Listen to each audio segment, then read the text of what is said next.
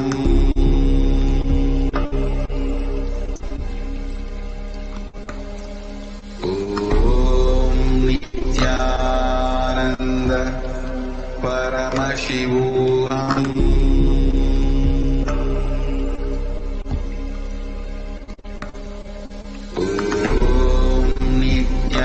Nithyananda Paramashivoham.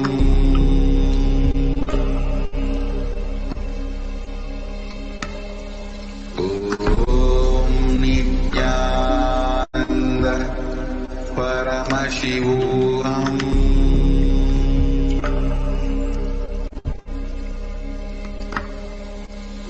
Om Nithyananda Paramashivoham.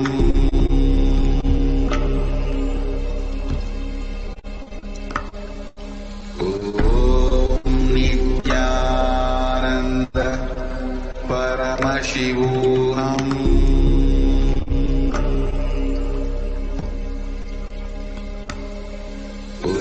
Om Nithyananda Paramashivoham.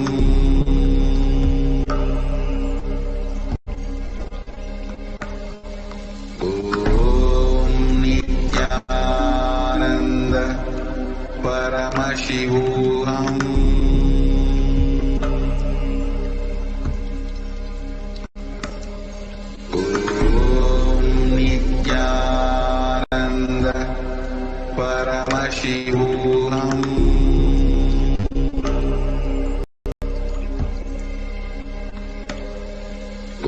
Om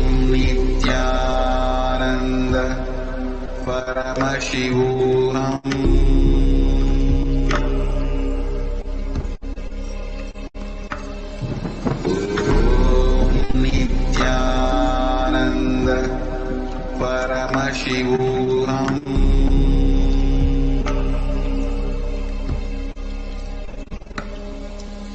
Om Nithyananda Paramashivoham. Om Nithyananda Paramashivoham.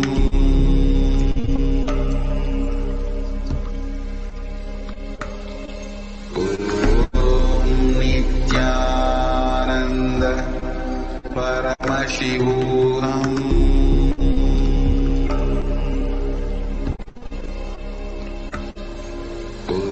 Om Nithyananda Paramashivoham.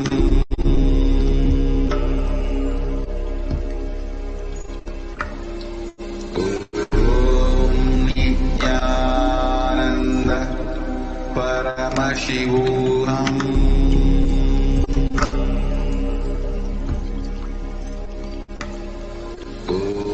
Om Nithyananda Paramashivoham.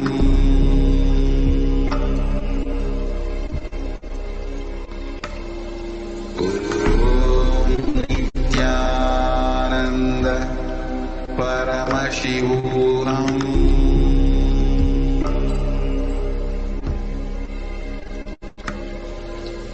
Om Nithyananda Paramashivoham.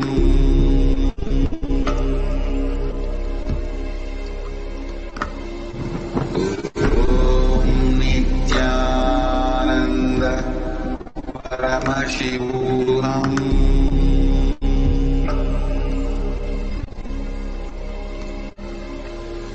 Om Nithyananda Paramashivoham.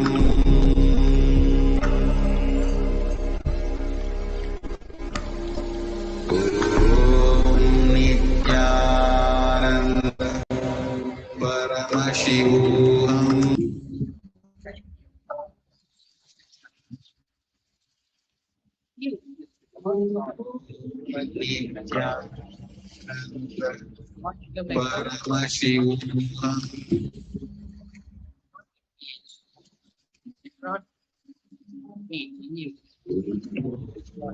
Nithyananda Paramashivoham.